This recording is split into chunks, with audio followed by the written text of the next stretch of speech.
full belly lull.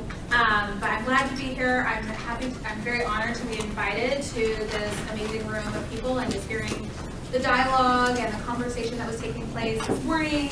I first want to start with saying, we don't work in a vacuum in Colorado. We actually spent a significant amount of time looking at the work that has been done in California over the years, and I also went to undergrad here in California, so actually right here in LA County, so I'm very familiar and happy to be here and know that there's a lot of really amazing work. We had someone from Nancy O'Malley's office come to visit us to explain some of the work they're doing specifically in Alameda County, and we certainly have looked to the work of California, so I feel like there's a lot of seeds and a lot of opportunity to grow what you're already doing. And what I really want to focus on is this idea and concept of a statewide Human Trafficking Council that kind of like brings some of the issues that you all were talking about this morning together under an umbrella organization, how that might look at a state level. So so to start off with, the Colorado legislative response began in 2006 with the passage of its first human trafficking and smuggling laws. It included human trafficking of adult, human trafficking of child, and involuntary servitude. However, it was very clear that these laws lacked a lot because we were very unsuccessful in prosecuting any cases. We had 3 convictions between 2006 and 2014, and one was in the process of being overturned as unconstitutional under state law. So it was very clear that our efforts in Colorado were stagnant, were not successful, and we needed to think of a way to be more creative and thoughtful in moving forward around human trafficking.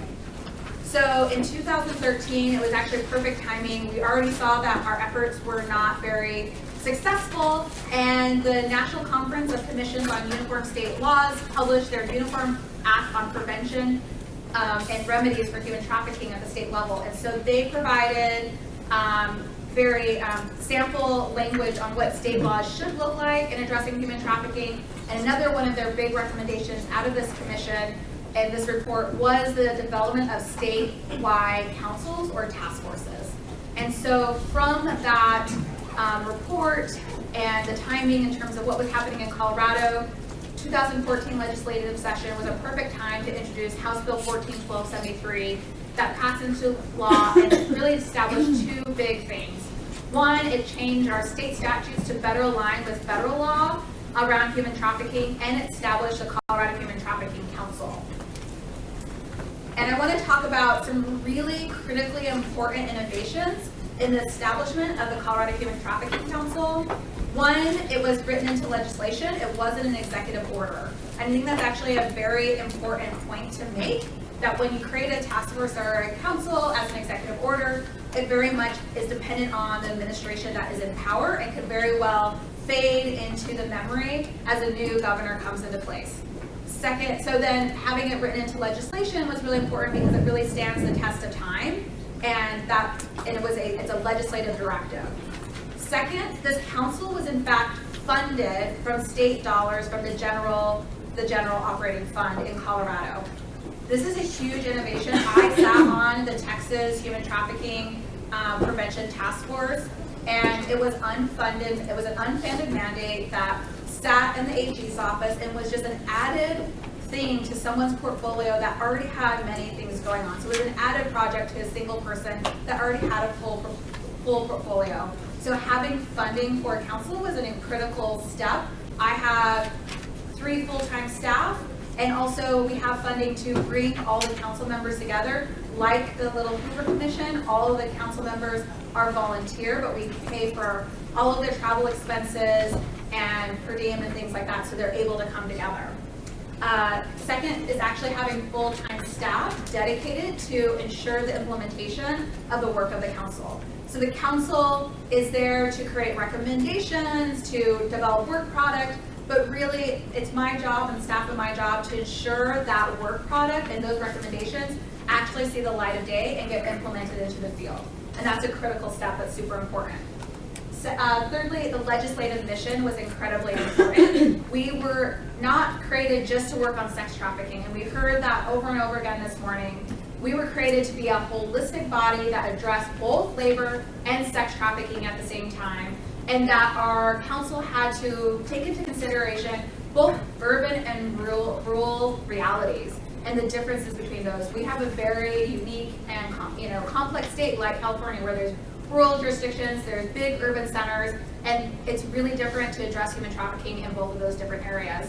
The other thing is the time frame of the council. We weren't just set up and propped up to do a 1-year study, write a report, and that's it. We were given 4 years before our first sunset review in front of the legislature. And so we had 4 years of annual reports, 4 years of work product, 4 years of implementation to show that the work that we were doing was important, it was making a difference.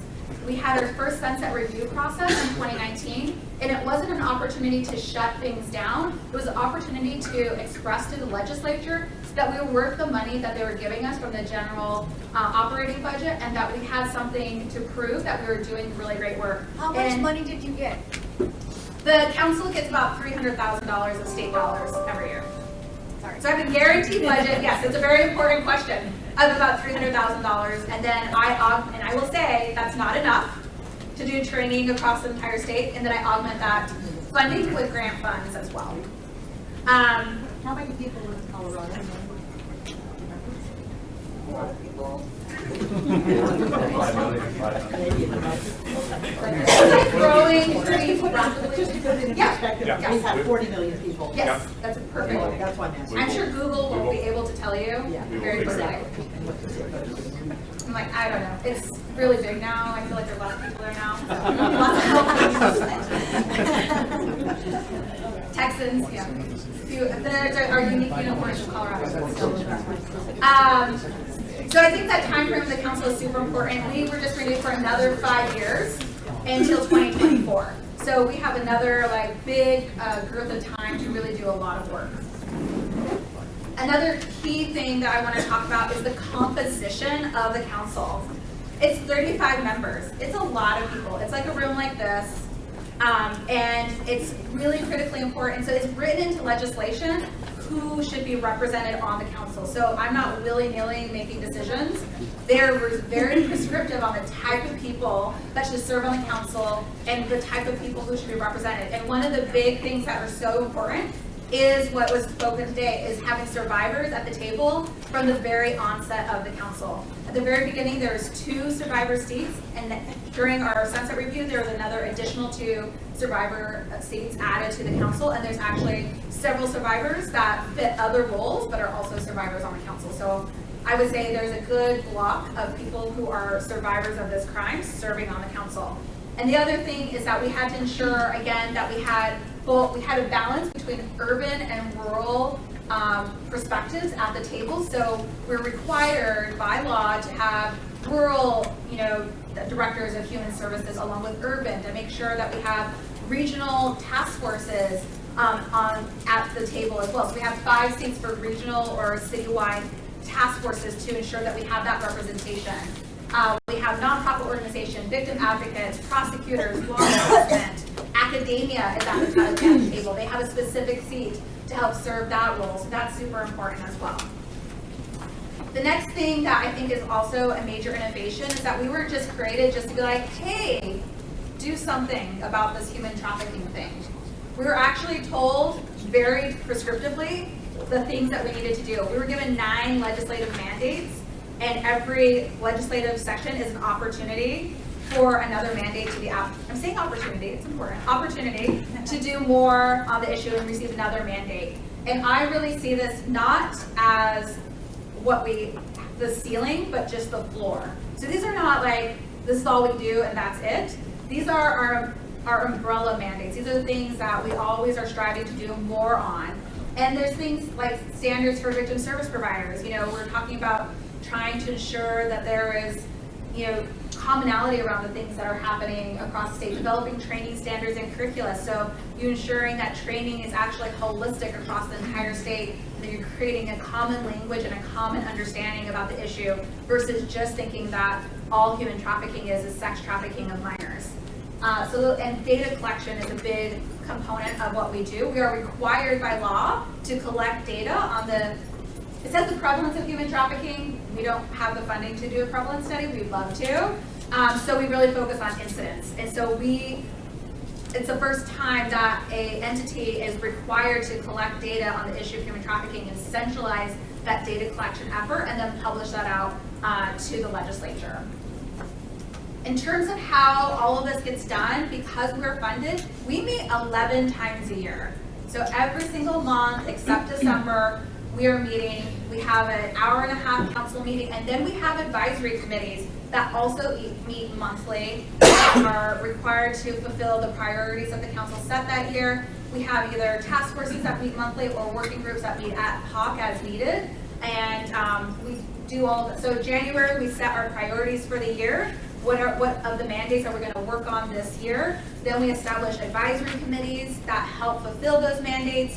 We ensure that every single one of our advisory committees doesn't just have council members, but that we also bring in community stakeholders that play key roles in informing the conversation, the recommendations, or the work product that that task force or work group is set to accomplish.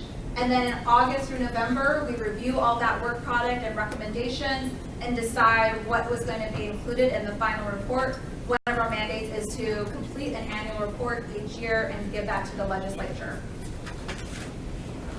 So you already know why to focus on labor trafficking. One of the big things that we saw in Colorado is that there was this huge discrepancy between what was being prosecuted. We had 129 state prosecutions between 2015 and 2017.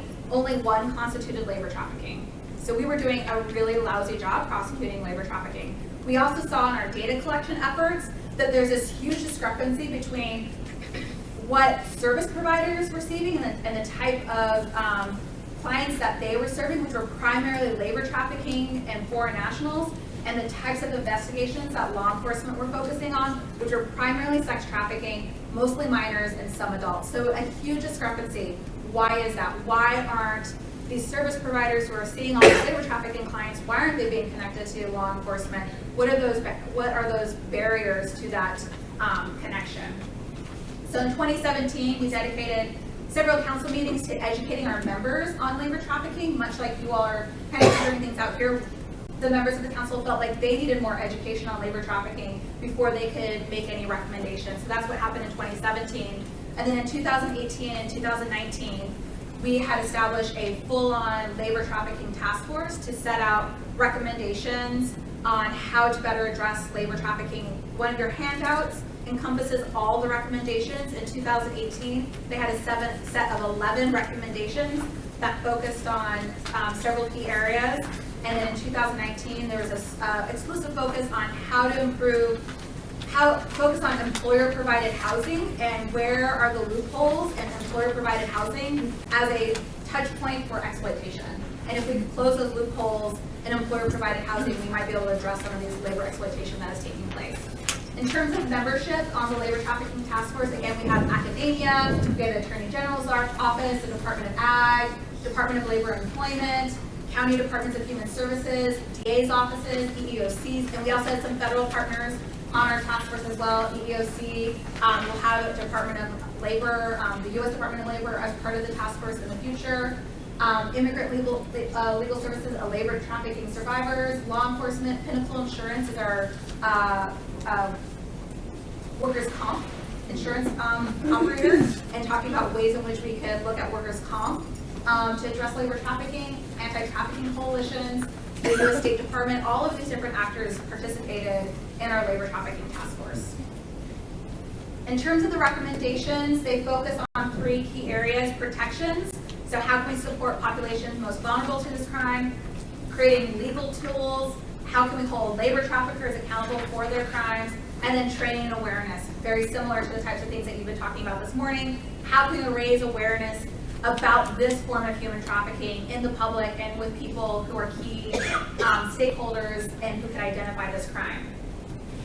In terms of success stories, I always want to make sure that if you're going to spend all this money and you're going to maybe recommend this, that it actually yields something in the end. We've had some major success stories specifically around policy.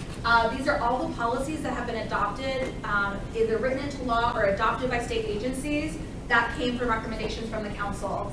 So one is that we made sure that child sex trafficking was a form of child abuse and neglect. This year, it's now all forms of trafficking are considered a form of child abuse and neglect. So for mandatory reporting purposes, now mandatory reporters are required to report on both child sex trafficking and child labor trafficking as a form of abuse and neglect. We have an immunity and an affirmative defense for minor victims of human trafficking. So talking about criminality, they created an affirmative defense for minors who are victims of any form of human trafficking who have committed a crime as a direct result of their human trafficking experience, all the way up to an F2. So it doesn't count the F1, which is super duper aggravated with kidnapping and murder and maybe some other things that are F1s.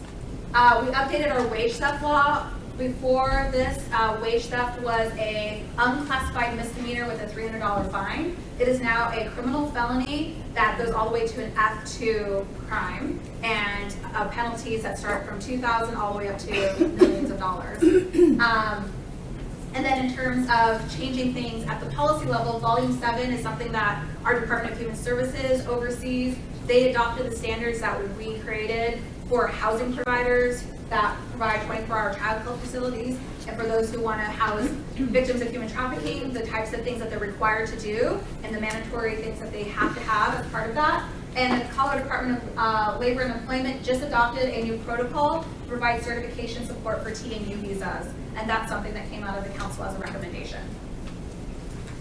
And then in terms of training, development, and delivery, I think one of the big success stories is one that we developed training standards and curricula that cover all forms of human trafficking and all victim profiles, and that is now the standard, and we're putting that out there across the state and making sure that labor trafficking is a key component of the work that we do around training. We also have a full-time training coordinator. We developed a train the trainer program, so we have over 70 facilitators across the state delivering our training program. And we've also translated at least one of our training programs to online. We're working to translate our law enforcement program to an online program, recognizing that a lot of people in rural communities are not able to come to a training or take time off to go to a training, so online was a really important aspect. Data collection, there was a lot to talk about data collection this morning. I will say one of our big successes is that the fact that there is now a centralized place where data collection takes place in the state, and we collect all of the data, so all the OVC funded service providers send their data to us. We don't have to ask the OVC for it. They give it to us, we look at it, we analyze it, and put that out there in terms of what's happening in terms of victims that are being served in our state. We get all the data from law enforcement, and we also get data from child welfare. So we look at all those data points and try to make make sure that people understand what's happening in our state.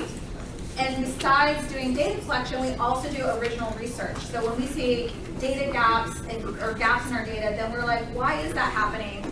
And so we've done a study specifically on law enforcement and the barriers for law enforcement to address this crime. We did a study about prosecutions, and we've also done a study with service providers. And then the last success story I'll talk about here is our statewide public awareness outreach campaign. Again, one of the problems that was mentioned this morning about a video production, if you have a statewide council, we're in charge of creating and ensuring what story is being told when it comes to creating videos or other things. And so we've got outside funding. I will not say that any of the funding that goes to the council actually will fund a statewide public awareness campaign, but we're able to get outside federal funds to do a big statewide campaign, which will be launched this year. And we're making sure to think thoughtfully about how to tell those stories about labor trafficking and sex trafficking, and ensuring that it's a holistic process, and that we're really speaking to those survivors who don't have the language yet to say that they're a victim of this crime. That's that. Wow. Thank you so much.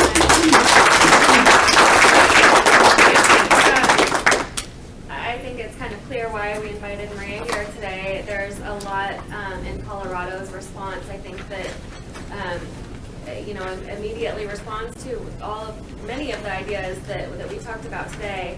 And what I'd like to do now is have us really think, specifically about what from the Colorado model or others do we need for California to have a state response. So, for example, does California need a full-time Human Trafficking Council?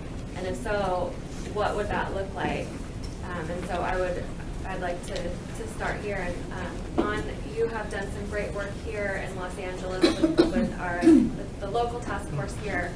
So I'm curious your thoughts on, responses to Maria's presentation for California. Yes, actually, I would ask first what you found were the primary challenges of what you were able to pull together.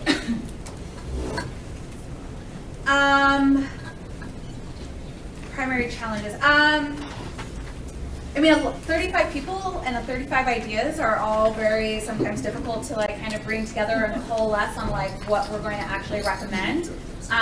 But we established a very strong democratic process, and everyone kind of knows that at the very beginning. We had to set guiding principles at the very beginning and kind of ground rules on how we're going to make decisions. So I think that made it a little bit easier. And there's definitely, there has been decisions of council where we had a strong minority who disagreed with that decision, and we provided space for that and allowed a process for their concerns to be voiced within the contents of the annual report. So, if there is that big minority opinion, that has space to breathe and be heard.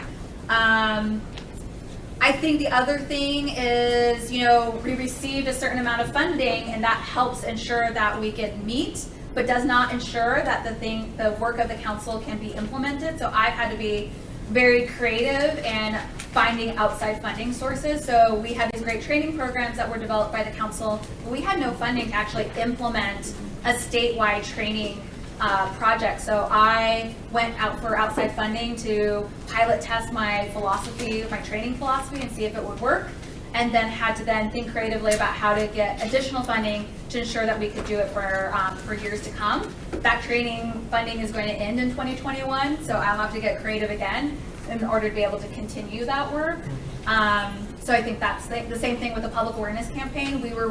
We were given a mandate to develop a implementation plan for a public awareness campaign, but definitely not the kind of funds that it would take to actually implement a statewide campaign, and that required me to be creative about finding outside funding to do that. So I think those are kind of the bigger challenges. So just my initial response or reaction to this is, and we've seen it on the local level, the regional level, it was really through the LA Regional Task Force that created even just sort of an umbrella group to say, this is a group that we're pulling together to talk about human trafficking. It was really the labor subcommittee, though, that created the space specifically on labor trafficking. We just happened to be there at the right place and time to look around, and initially the group met, and Paul Chang, I see a lot of folks who were, it was the typical meeting group where it was just, we didn't know what everyone else was doing. We just traded cards.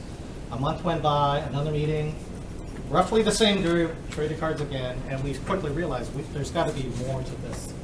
But it was at least that structure that allowed us, and our commitment really from us and our agencies. I mean, you've heard City Attorney Mike here. It really was his commitment that allowed me and Rena to spend the time working on this. But once we got it going, quickly you saw the agencies look around and say, oh, okay, this is an issue that we're committed to, and that's the strength that you see. Everyone had a space to jump into.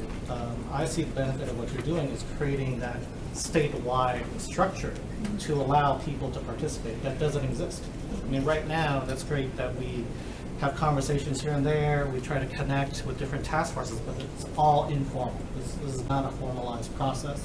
There's no comprehensive way to reach out all the folks that are working in this area. And I think having dedicated staff, having committed staff clearly, because you're going beyond budgetary constraints, having that is what allows everyone else to show up. And it's a little bit like what the commission has done. Even today, it's your effort that has brought other folks into this process, but we need someone to do that. And I'm happy to do it, as long as I can do it here. But I would love to see it formalized. I have got a question. One of the things that we're confronted with on Little Hoover, and we're not unique in California, but we have badly keen meeting restrictions. So no more than 2 of us can serve on a subcommittee.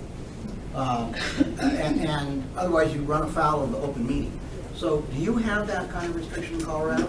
We have our sunshine laws in Colorado as well, where no 2 council members coming together to discuss council business in any form or fashion, be it over the phone, over email, in person, by pigeon, whatever it is considered a meeting and must be required to be open to the public, and an agenda has to be published and minutes have to be provided, and we have to give public notice.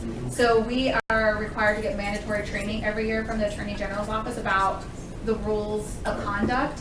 We also have an Open Records Act as well, so any of our communication can be asked for and things like that. So everything that we do, all of our meetings, all of our minutes, all the agendas are up on our website, and we have a public forum. All our meetings are open to the public, and we also have a public comment period. Thank you. I saw that You said 2 people meeting or more than 2 people? 2. 2 or more. 2 or more. So you can't even have a casual conversation. As long as it's not about, whipping votes or anything. Yeah, I'd like to wear another hat of mine, which is, there's a White House initiative on Asian Americans and Pacific Islanders, and I want to just say that in a structural sense. In that structure, there is an executive director that runs pretty much a lot of the day-to-day operations, and also a lot of the staff, professional staff. There's the presidential appointed commissioners that deals with the interactions of the community. There is the interagency working group, which are the executive levels of the departments. There's 12 executive departments, but then there are over 400 federal agencies in the federal government. And then there's the regional network, which is the foot soldiers on the ground at the local level.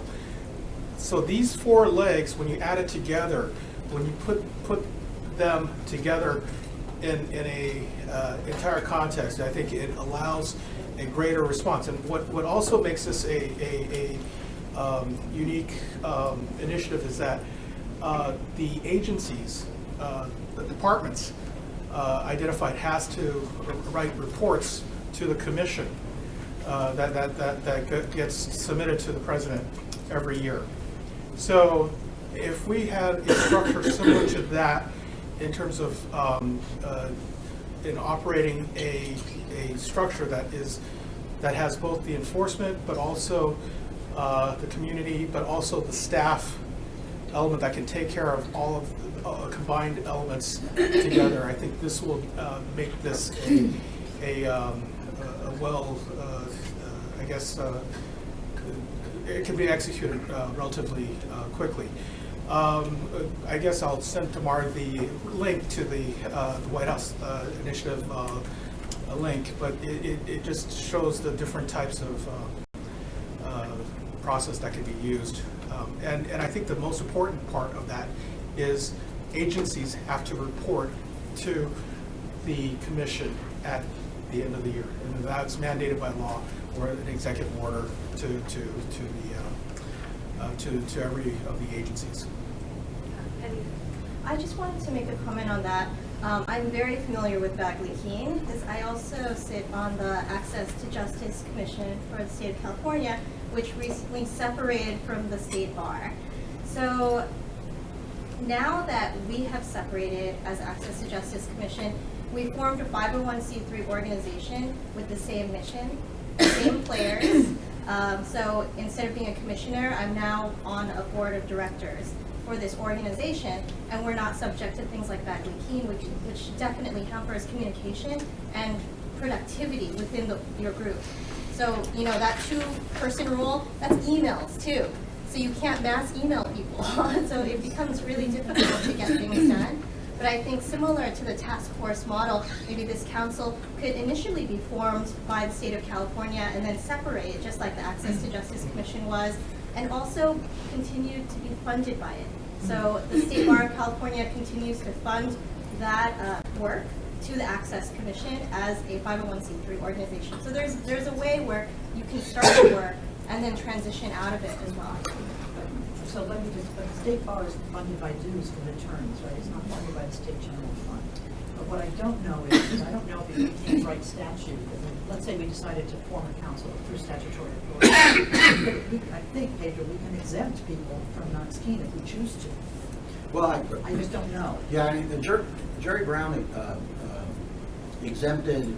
Exactly. There's one particular- The local jurisdictions don't have to post, you remember that whole? Right, and then he also did something with, I can't remember the name of the group, but they're principals of different agencies that meet. Right, exactly. And he said, you guys don't have, you don't Right, no. have to report Right, what you're doing. and so there are two levels that I'm trying to figure out, right? And that is, because California is not a model of integrated services, to say the least, at the state level, right? Because what we're hearing about locally is it's incredible, right, what LA is doing, and I'm presuming there's some other jurisdictions doing similar things, where you really do have an integrated model.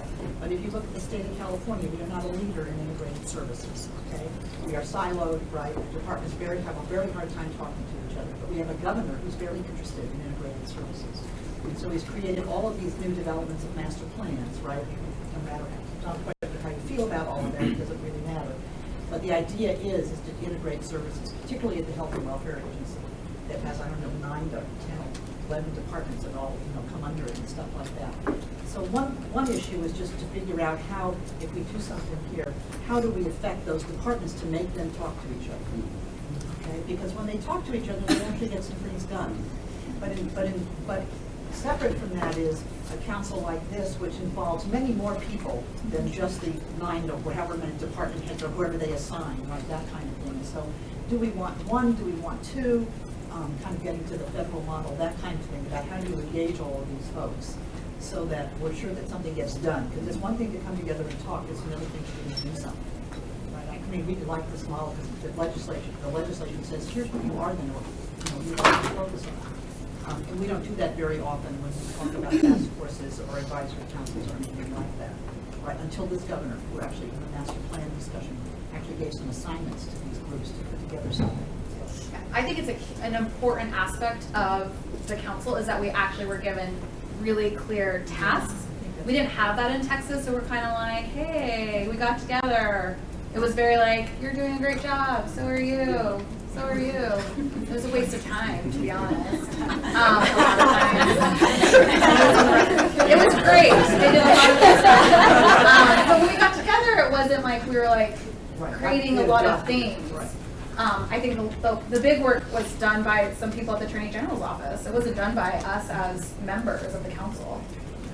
So Maria, on a related topic that you talked about this public awareness campaign. Mm-hmm. What I heard in the room earlier was that one of the biggest issues is a lot of people don't know what labor trafficking actually is. And I imagine there's probably some people out there that are engaged and don't know that they are. So this public awareness campaign sounds critical. Funding them. So how did you get your funding for them? I did a lot of prayer, and I took a couple of grant proposals, and the second time around it got funded. It's a 1-year funding of close to $1 million. Was it a federal grant, a private foundation grant? It was a federal grant that is administered through the state. And so it's a 1-year grant. I'm going to go for it again for another 2 years. Hopefully we'll get it again. So we'll see, but we got 1 year funding to really launch our process. We do have, within our budget, we have some money that we could use for consultants and bring different people in. And so we've been able to create the implementation plan and we brought communication experts to the table. I think the other thing is that, and I certainly was at fault as an executive director in Houston, to think that I know how to do a public awareness campaign and be successful. Bringing outside communication experts and consultants is so super important. So we have a line item in our budget that allows us to bring in outside consultants and use that fund that way. So that's how we created our implementation plan, where we did a bunch of outside research. We surveyed 400 Colorado residents to understand what do they know about human trafficking, what do they don't know, so we know where we're starting from to answer that question. Like, a lot of people don't know at all anything about labor trafficking, or they have fragmented understandings of human trafficking. Like, they either know that it's a problem with foreign nationals, or they know that it's sex trafficking, but they don't know the whole picture. And so that was super helpful to do. And then we had a consulting firm help us develop our concept and do a bunch of keynote, stakeholder interviews and go around the state. We did a survivor focus group, trying to hear from them and how they would want this issue portrayed in a public awareness campaign and things like that. So now we have have that creative concept, we've done all the research, we have an evaluation plan, and now we're ready to actually launch the first stage of that, a 5-year plan that we created. From what federal agency was the grant that you got? DOJ. You did. So OVC, Office of Victims of Crime. Yeah, DOJ. Got it. It's a VOCA. It's a, Paul, I want to come back to something that you just said about your other hat. And I would just say to you that I think if you were to invite many of these people sitting in the room, particularly people who are survivors, to your administration and to talk about your immigration rules and regulations, you might find that you're not actually supporting the work that they're doing, but you might actually be harming many of these people who need the support of everyone in this room. This part, so the regional network, which I'm part of, is non-political. We are the career staff. So I actually started during the Obama administration in 2013.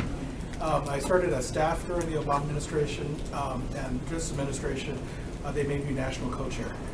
So it's a non-political, that's basically staffed by permanent staff to coordinate federal services. I'm not saying it has to be political, I'm saying that maybe that you invite some of these people to be in the discussion so that maybe some of the political people who are also making decisions could be aware of what these issues are. Oh, absolutely. Because I think the elephant in the room is the things that this administration is doing, and I can appreciate that your career, as I was career when I worked, but the fact of the matter is that even the career staff are there and they can invite people to the table because the White House isn't controlling every invitation, and I think that the survivors need to be heard about what these immigration policies might be doing in terms of how to deal with labor trafficking. I'm sorry if I've segued somewhere where I shouldn't have in terms of this, what we're talking about in the state of California, but for me it needed to be said.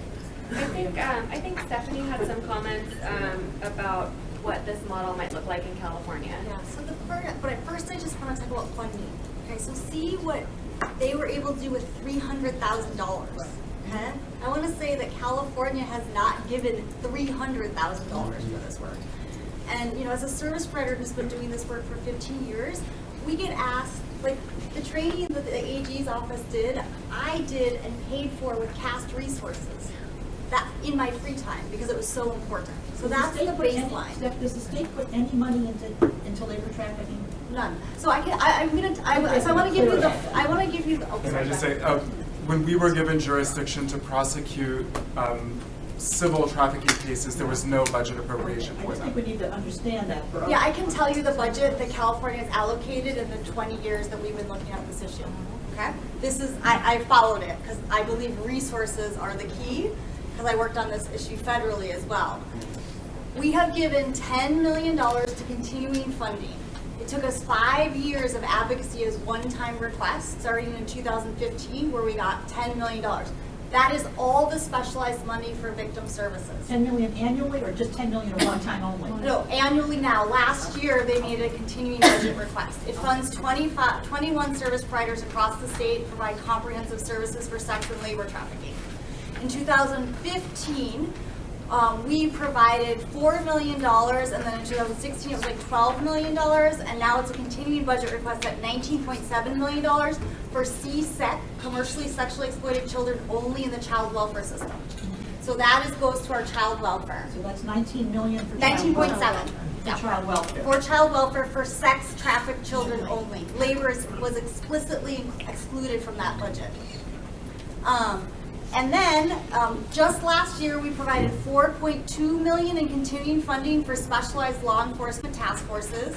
They're hiring people, I think they'll be based in Fresno and San Diego, so one northern, one southern California. Are you talking about the Department of Justice teams? Yeah. It'll be Sacramento and Fresno. Yeah, but it's $4.2 million in continuing.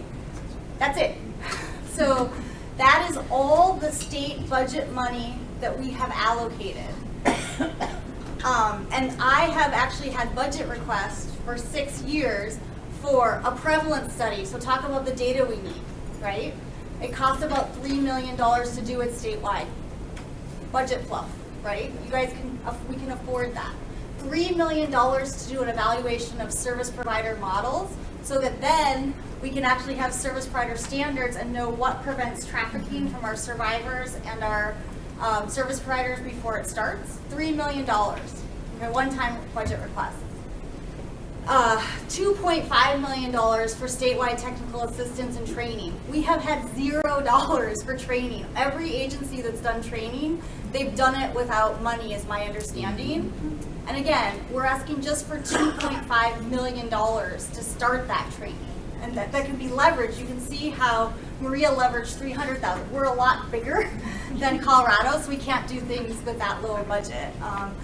But you know, those are baseline things, and we haven't funded them. And I can tell you, like, poor Maria is applying to the federal government. Guess how much money there is federally for trafficking?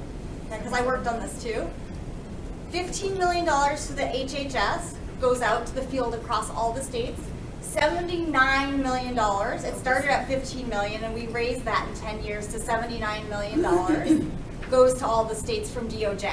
So all the states are competing for that money. That's all there is. So again, if California wants to have a true discussion both on combating sex and labor trafficking, we have to publicize that we haven't put the resources to it.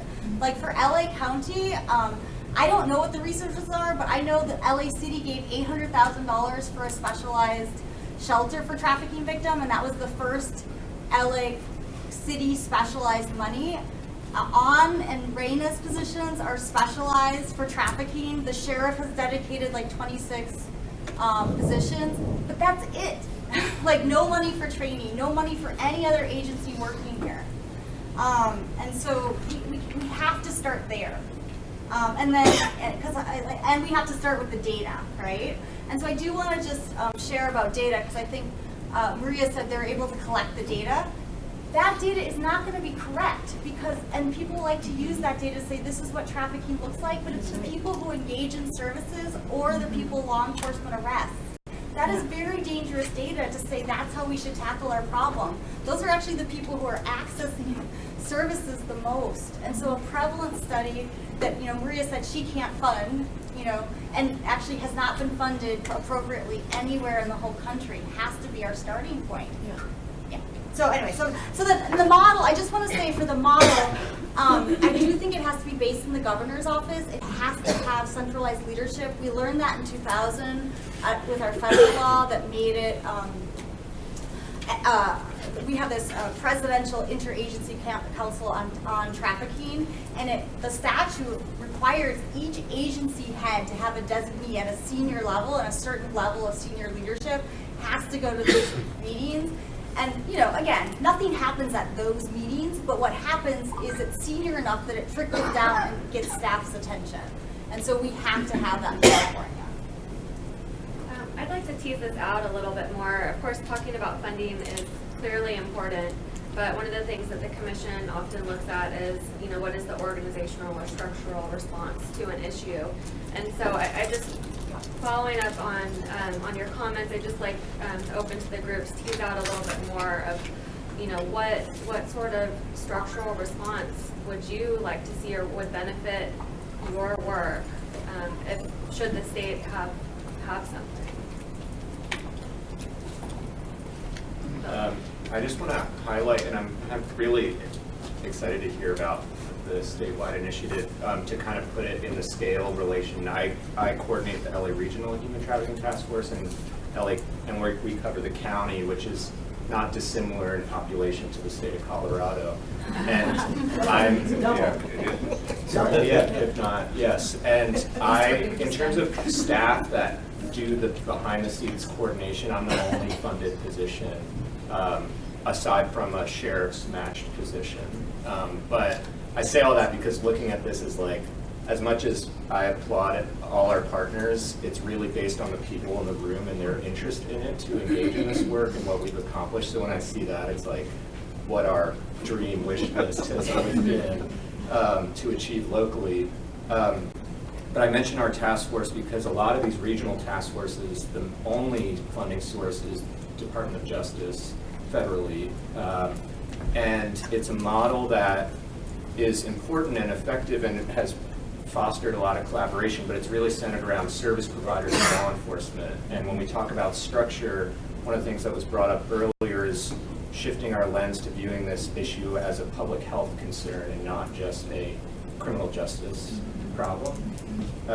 So when I see the list of stakeholders that you all have in Colorado, I think that's a model for us to be thinking about, because the more you have mandated diversity of stakeholders with, we've just ad hoc been able to start including public health and healthcare in our own regional task force, but again, that's just based on the individual players and their openness and their relationships. It's not mandated. Right now, it's technically led by CAST and the Sheriff's Department for the county, so just putting that out there. I think that's important.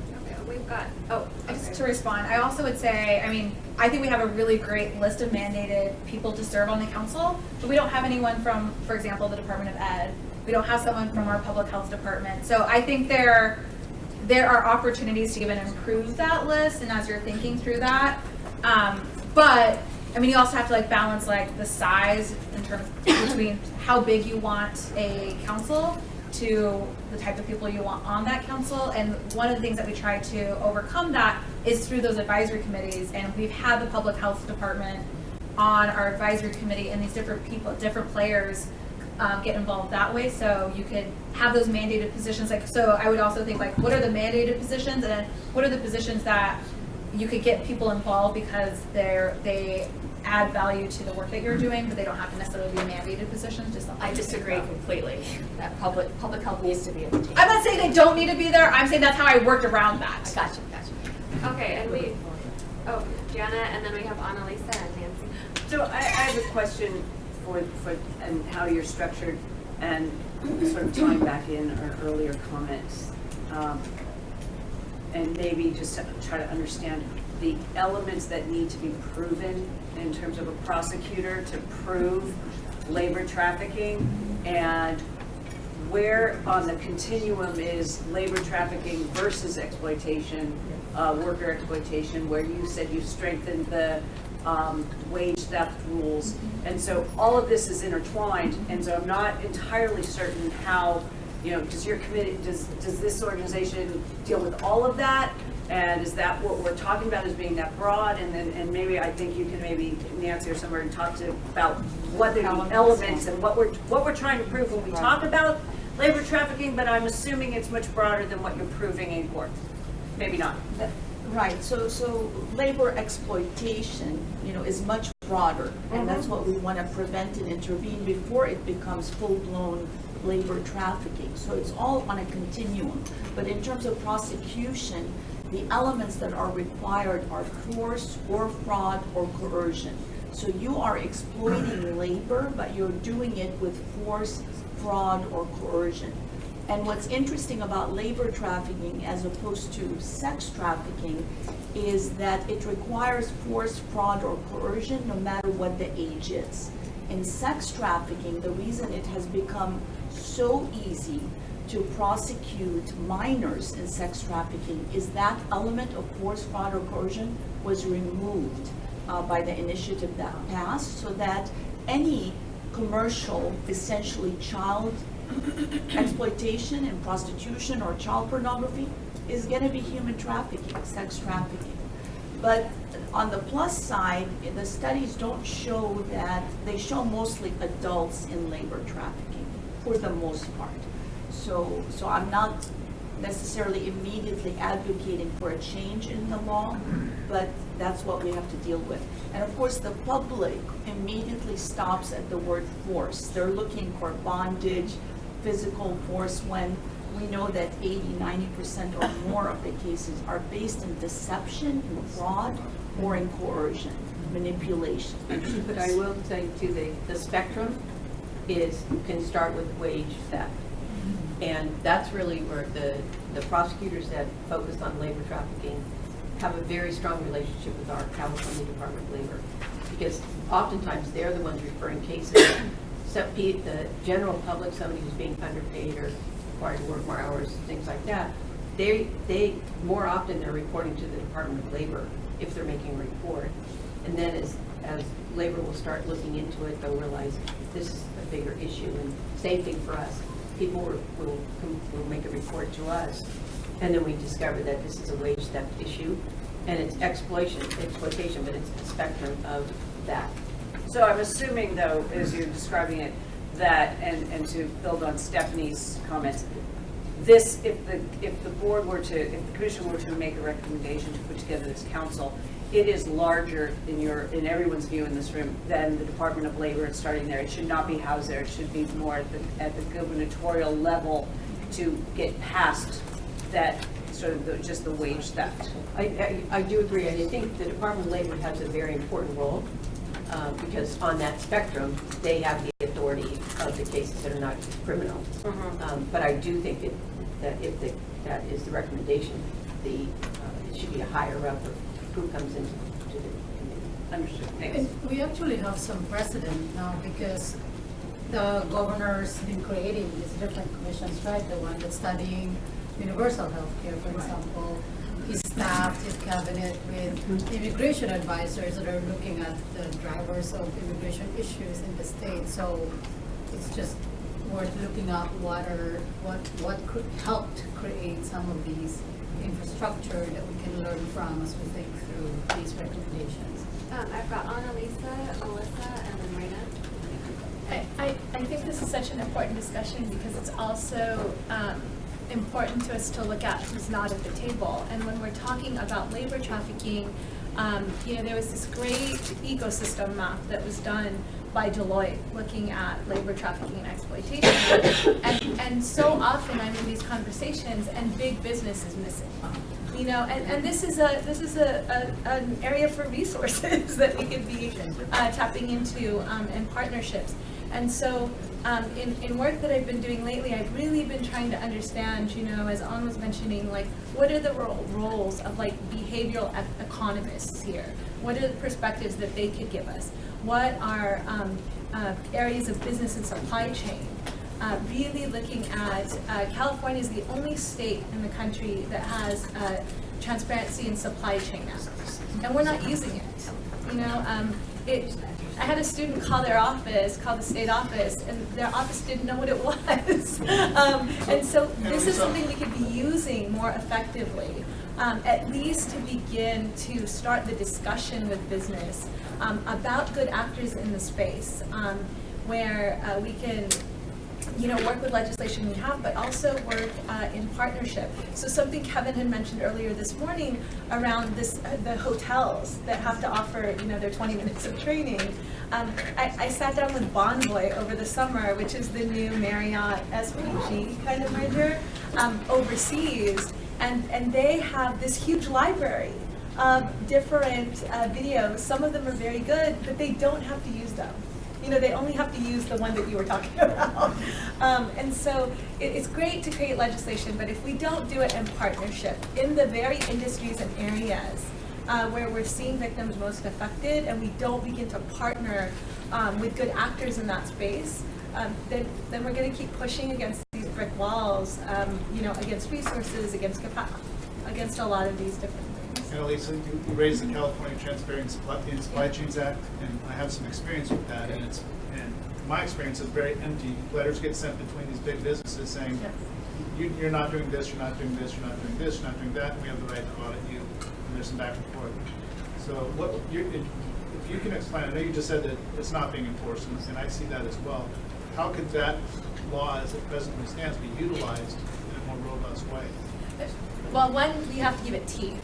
So I think that, we have to give it some type of enforcement, because currently it's just a small percentage of businesses who, although it's a small percentage of businesses, do encompass a large percentage of, the businesses making money in California.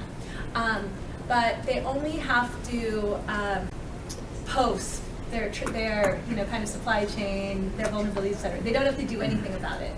So if we begin to build into the legislation that kind of teeth to make it implementable in a way that is real, and a way that the public can engage with, because it's so hard to find those disclosures. They're supposed to be able to be found on their website, and I know that the state is currently trying to create a centralized repository for that information, but it's very, very difficult.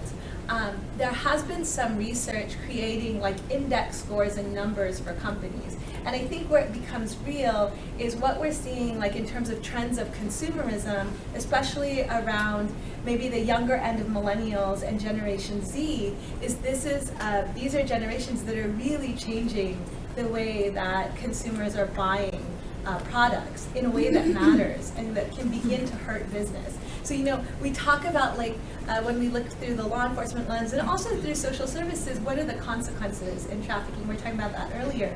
But if we look at the money, the profits, and begin to cut into those profits, I think then, we begin to see action. I was sharing with the city attorney's office earlier. I just got a call from a reporter in Austin because they wanted to know what the effect is on the city. They lost $20 million because the F1 racing institution did not file an anti-trafficking plan. And, and that's because they had legislation in place that also had a consequence if it wasn't followed. And I think that that's what we should So this requirement that we make right now, so that a business has to do something, but they don't have to, it's not sent to like the Attorney General's office or to the Board of Control or to the Franchise Tax Board? So I believe it's sent to the Attorney General's office. They have to file what their anti-trafficking plan is, and I mean, there's the table, correct me if I'm wrong, and also they have to reveal parts of their supply chain or the vulnerabilities in their supply chain, I believe. It says the 657 is what she's referring to. Yes. And they have to file a plan and post.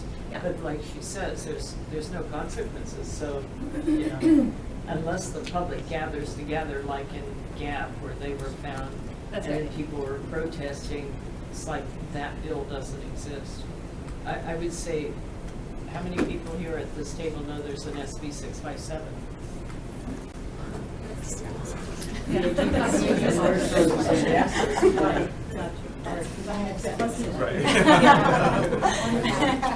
Consequences, whether or not the AG is allowed to send something as opposed to the Franchise Tax Board, right, to folks who collect taxes and that kind of thing, right, who are involved with your money. I'm just thinking out loud as to whether or not you might get more of an impact. Because otherwise you have to fund a position at the AG's office, right? And one position isn't going to do it. I think we have Melissa with a comment.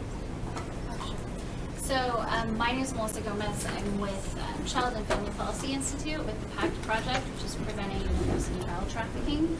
And so I just wanted to, I heard a few comments around the trafficking of children, and it's definitely something that in the past year and a half, the PACT project particularly, PACT was funded federally, and it came down right around the same time as SB 855, which focused primarily on CSAC and the intersection of child welfare. And so what happened with the federal funding with preventing and addressing child trafficking is that it was looking comprehensively at both sex and labor trafficking.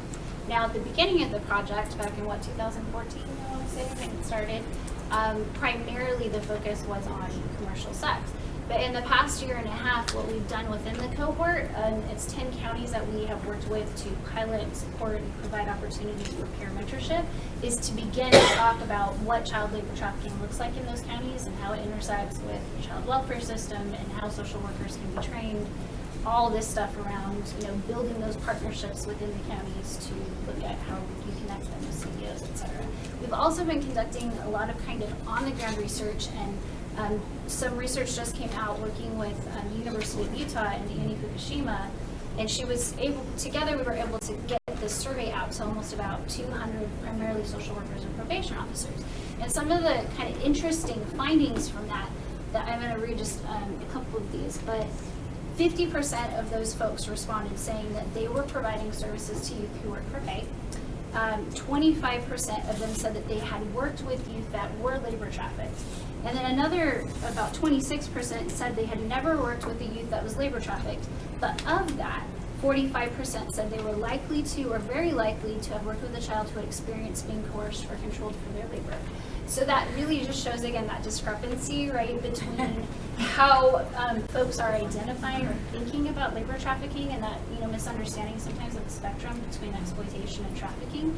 So I just want to emphasize, again, that need for increased training and at the same time building up the resources. which I completely agree with what you were saying. Why train people if we're not going to build resources at the same time? So some of the things that we're beginning to do, for instance, like in Sacramento County, is we're making certain that additional organizations are brought to the table that with child welfare, maybe there isn't that intersection yet. For example, International Rescue that's worked with a lot of our foreign national youth.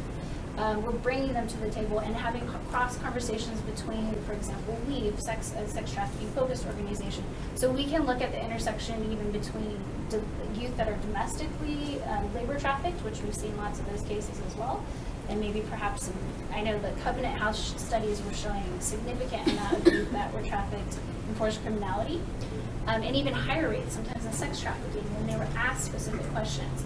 And so I think it's really important that we begin to have cross dialogue between those NGOs that have those experiences on both sides, and leveraging those resources. And you were talking about, kind of the coalition building. But for example, at PACT, we have the county coordinators working within the funding of SB 855, but now expanding to do some of this additional work around labor trafficking. So I just wanted to speak to that. So we have Raina, Nancy, Kevin, and Paul.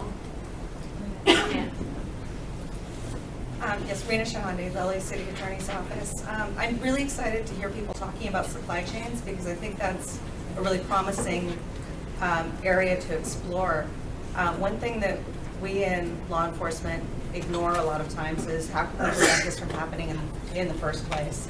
How do we prevent labor trafficking? And when we talk about the use of data to prevent labor trafficking and to see kind of where this occurs in our system and in industries, and where should the central repository for data be, I think that's a great role for a statewide council.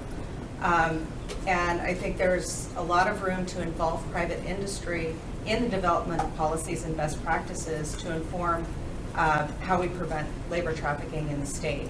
So I think that would be a really promising role for a statewide agency.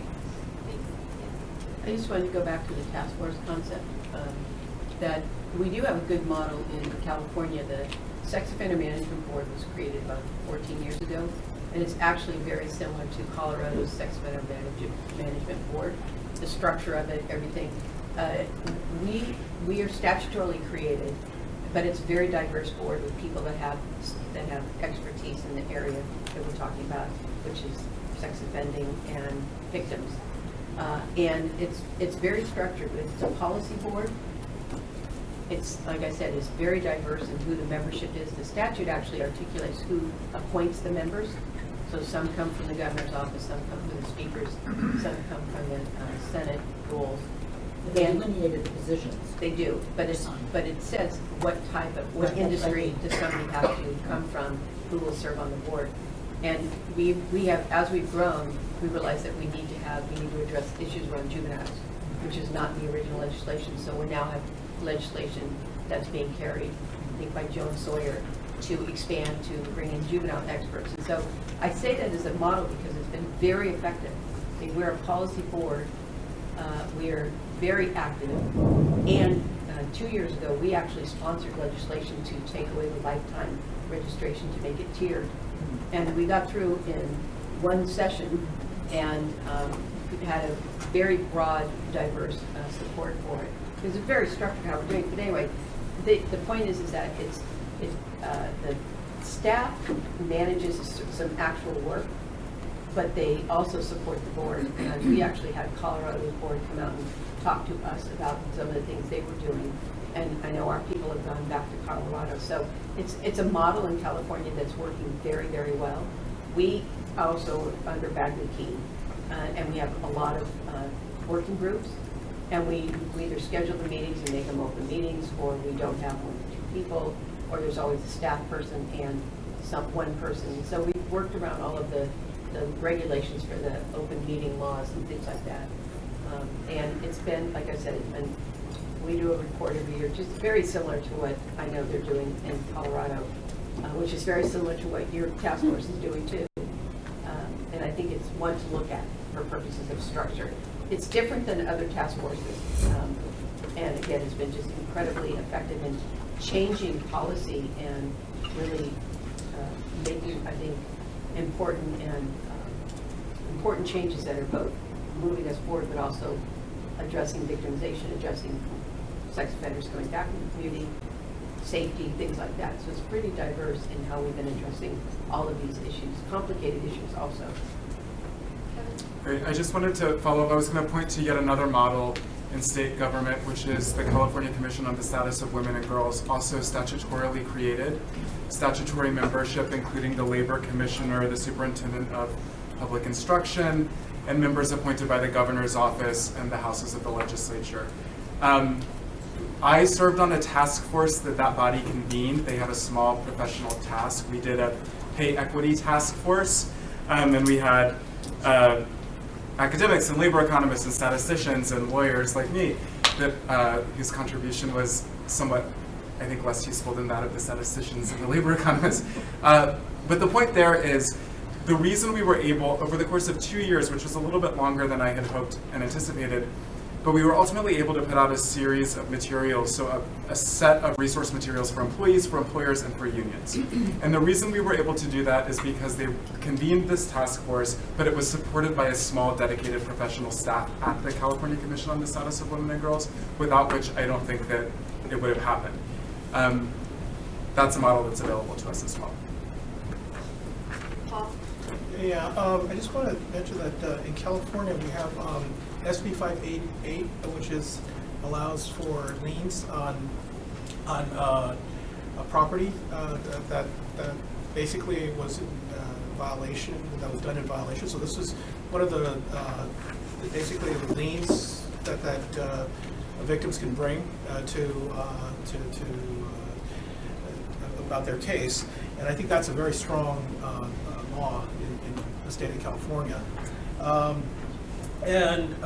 think in terms of now we have the AB 5 joint employment that took effect this year in California as well, that puts joint employment in many of those places where we no longer have that 1099 misclassification. I think that also strengthens a lot of these questions that these are not my employees kind of deals.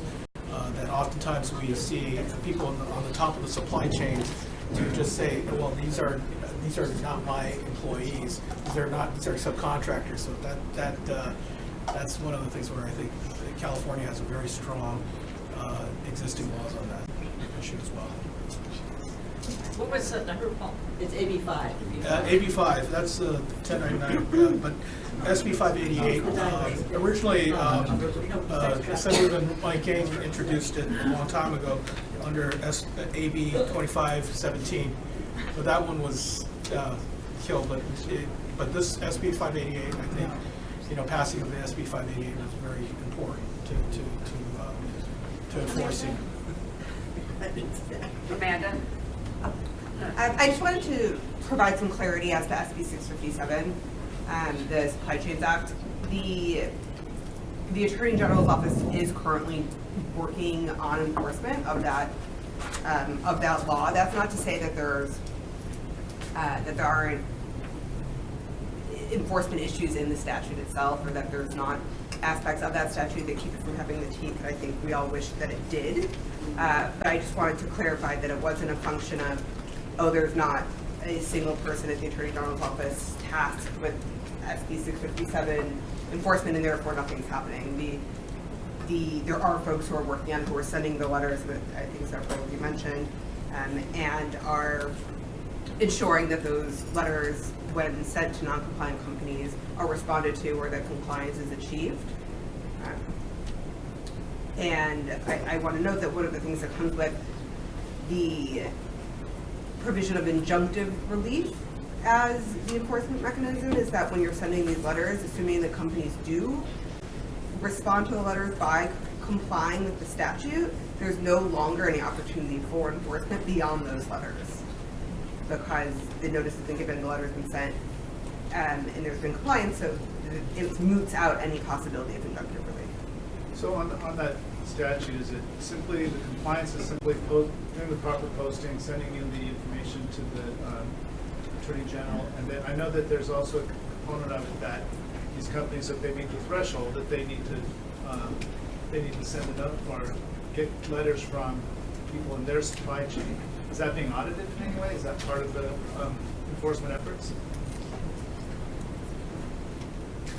Which part of it, whether those letters are being sent? Well, whether, I mean, again, I think it's an enforcement issue.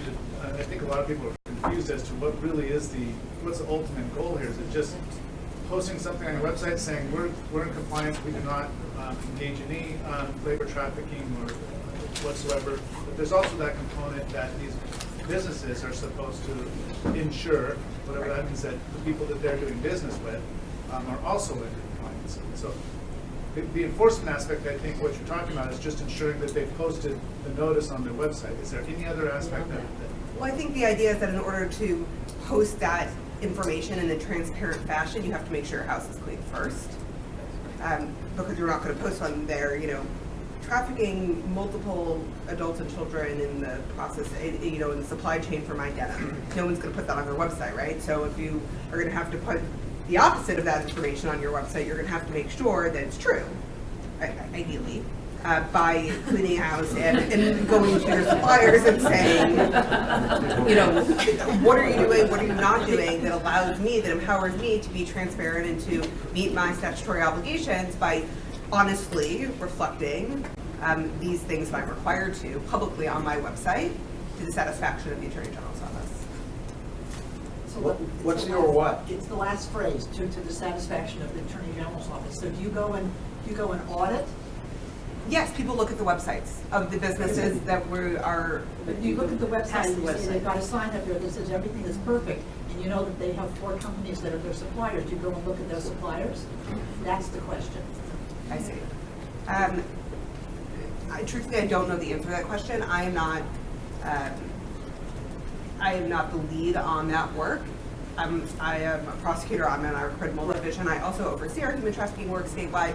However, that particular aspect of our human trafficking work is led by the civil rights division of our office.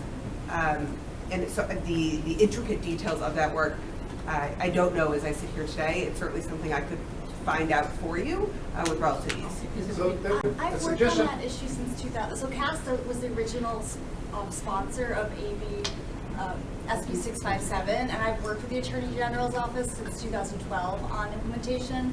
So to be clear, this is a transparency act. So all that's required is you post on your website and you say, yes, I'm doing this, or no, I'm not. That's right. And that was what we could get businesses to do. I can tell you that working in partnership with businesses is a great idea, except for when you sit across the table from them and they pound their fists and say we will not be regulated. Yeah. So I actually think California has to use its power of regulation outside of business to bring them to the table. Well, and I think Ann Lisa said right, is that it's I think the goal there was to say if someone doesn't have that posted on there, then don't do business with them, right? As opposed so I should say that I put in very thorough recommendations in our comments on updates to the business transparency supply legislation in our comments. So because it's actually seen as passé, this law now, because it's 10 years past. So there's this whole new framework that California could adopt. Also, something that California could adopt is a California procurement law that the federal government has done. And these are all things that are concrete and fairly easy. And I don't think we should take as much time discussing SB 657 anymore, although we want to say that this was critical. It was California leadership that actually helped pass bills like it in Australia and in England, and then started this dialogue with business, and it didn't start until we passed this law. And then finally, I just want to note, there was this decision by the California Tax Franchise Board and the AG's office, which we felt like was contrary to the law. We gave them a whole legal argument back in 2012 when the law went into effect that didn't allow the business's list of compliance to be posted, which is what the public need to access. We believe that the statute, because it was a public transparency law, required the posting of the list. Well, I know that's been a huge barrier. I will say, just on a personal level, a note of that, which I think is a good aspect of the law, is that in my experience, what did happen was a lot of companies that received these letters from their customers went and said, well, we don't know because we do so much business overseas that they actually went and started. Yeah, I agree. Yeah, that's what we saw too. And I want to just compliment the AG's office. They have done heavy lifting in this area, putting out guidance for businesses and doing these letters every year. They are doing the appropriate enforcement. You know, the good news is when they send their letters, the businesses then comply. And so it's good. That's why we have no cases right now. Again, but that's the limit of the provision that we did. So I don't, you know, I want to just say the AG's office is doing well on this and complement this complicated work they do. Yeah, well, look, they can only do whatever it is that they've been given the tools to do. Yeah. Yeah. I mean, one of the easiest ways to get a bill passed is to make sure there's no accountability. Yes. Trust me, the bill we wrote initially had a huge enforcement provision, and we had to remove it because we wouldn't have gotten it passed. Yeah, so I'm looking at the first analysis of the bill back in the Senate Judiciary Committee, and there's a reference to that it would establish the Commission to Combat Slavery and Human Trafficking. Did that make it to the? Okay, never mind. Like what we got was like, yeah. Okay. All right, I think Paul has one final comment, and then I'd like to make some additional comments. Yeah, and just to comment on that, the industry on, let's say for example, right after 1995, after the Almonte case, the whole industry, like the garment industry, created a monitoring companies that monitors the supply chain, both here domestically as well as internationally. However, that monitoring service is really, they probably only monitor the first or second tier of the contractors, and not when they go and subcontract out to the third or fourth tier type of contracting. So there is number one, there is a industry that does monitoring of compliance for labor laws within the supply chain of major industries, garment, agriculture, and so on.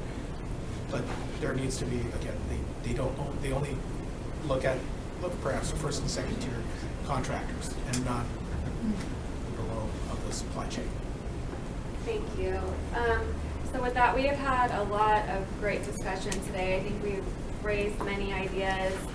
I will say that if there's any pieces that you would like to follow up on, or if there's something that we didn't talk about today, please send it to me. If you do not have my contact information, I have some cards on the back table, and we'll make sure that we weigh those thoughts as the Commission continues to look at what California's response to labor trafficking should be.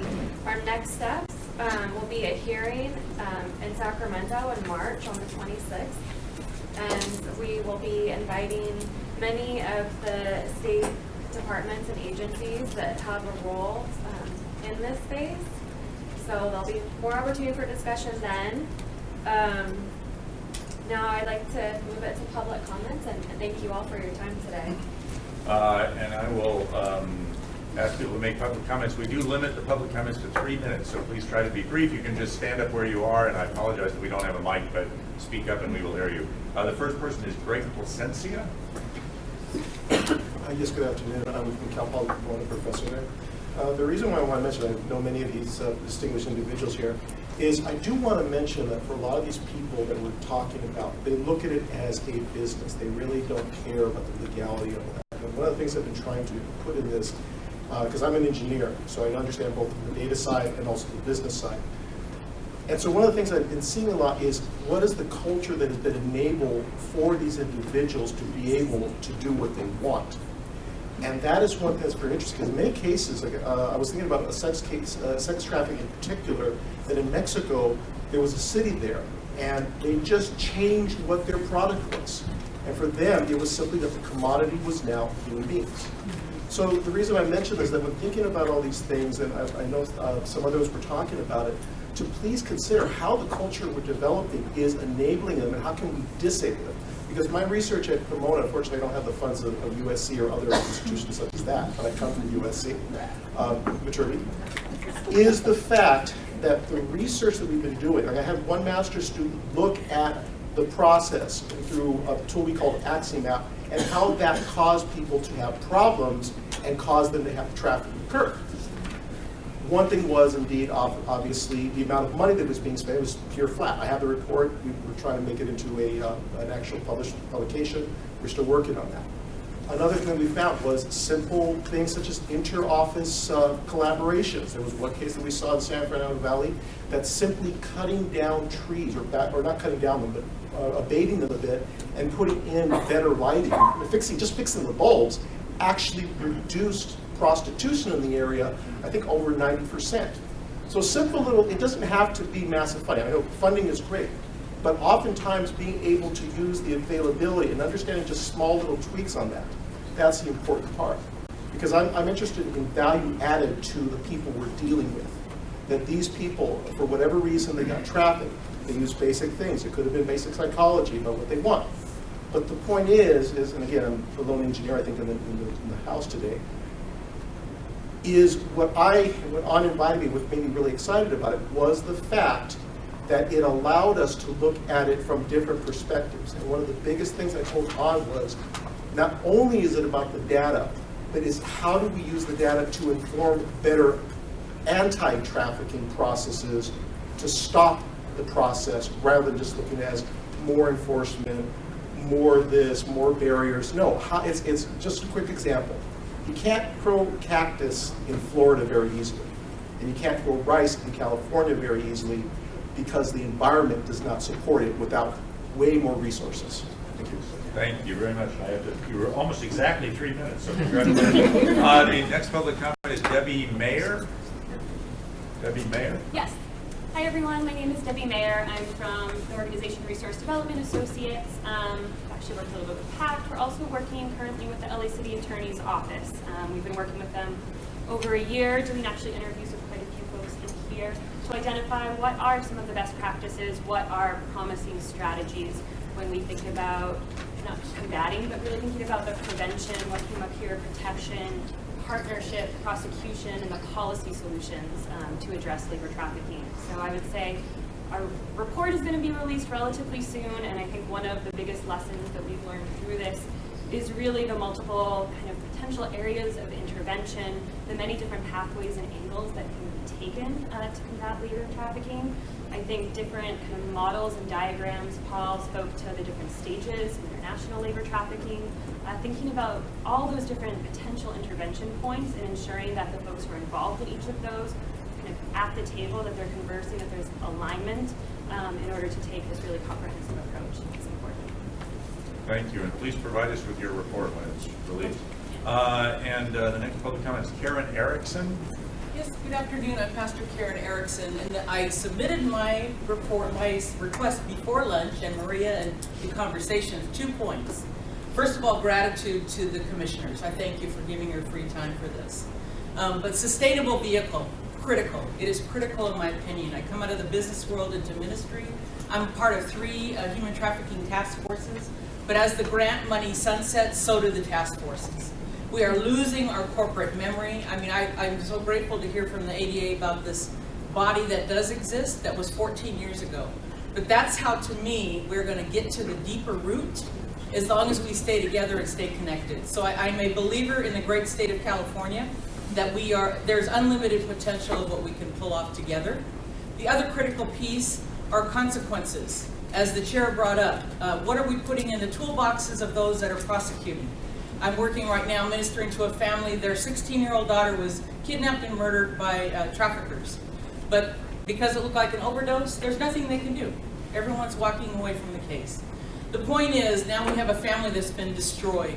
And my favorite quote, it's easier to raise a strong kid than to fix a broken adult. And I thank you, all of you, for all that you have and your part in fixing broken adults, but also how do we then guarantee, and as Raina said about, how do we cut off labor trafficking before it starts? So in the modern slavery, go forth and conquer. That we conquer, cut it out.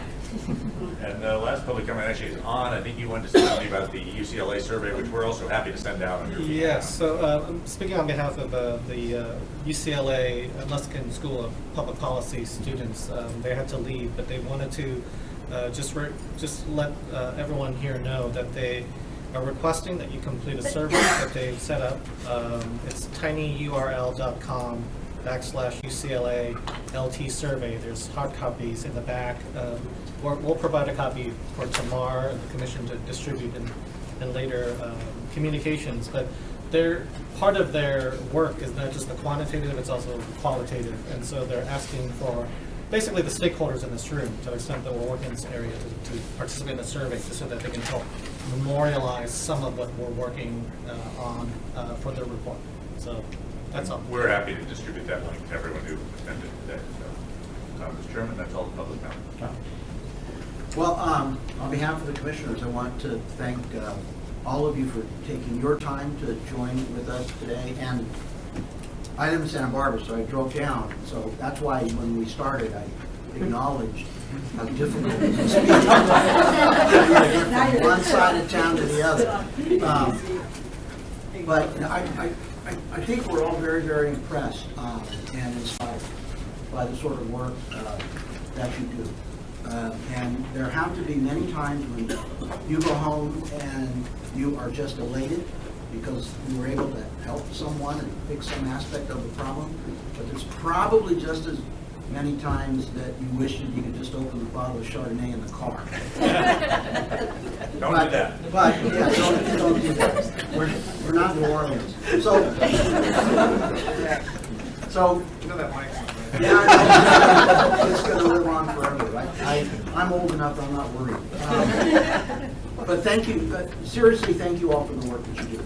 And the expertise that you bring to us. I mean, can you imagine sitting on a commission, and many of you do, where you have the benefit of working with people from all different political perspectives, and our only interest is in developing policy recommendations that we think work. They're not Democratic recommendations, not Republican recommendations. We don't bother with that. And I can tell you that since I've been with the Commission in 2013, our reports have been adopted by the Commission unanimously. So we have members who are more conservative than others, some that are more progressive than others. But I think what I like so much about working with smart people is they recognize the importance of coming up with things that'll get results. Things that take into consideration your life experiences and the sorts of challenges that survivors are confronted with, and to try to weave that into a document that I take a personal responsibility in going to the legislature with it and selling. I told members of the commission, I'm a former deputy DA, I'm a lawyer. It's kind of like malaria, it never goes away. But if you're a trial lawyer, what you really understand is you're in sales. We like to elevate ourselves, sorry lawyers, but we think we're so special and so smart. We ain't necessarily. But what we do, if we do it well, is we're able to advocate for the positions that we have. We're able to sort of figure out what the facts are, and then my job is to go across the street to the Capitol and talk to the committee chairs and to other members of the legislature and to take the benefit of your experiences. I mean, I'm blessed to be able to do that, and my commissioners have been gracious enough to ask me to chair this group. But what you bring to us helps form what it is that we then take across the street. Our audience is primarily the legislators and the governor and the agencies. And as a bipartisan body, we don't have a political action plan. So our recommendations are seen by people in the legislature as rational, as nonpartisan, and as policy-driven. And we couldn't do any of that if it wasn't for your sacrifice and your willingness to share what you know with us. And so thank you very much.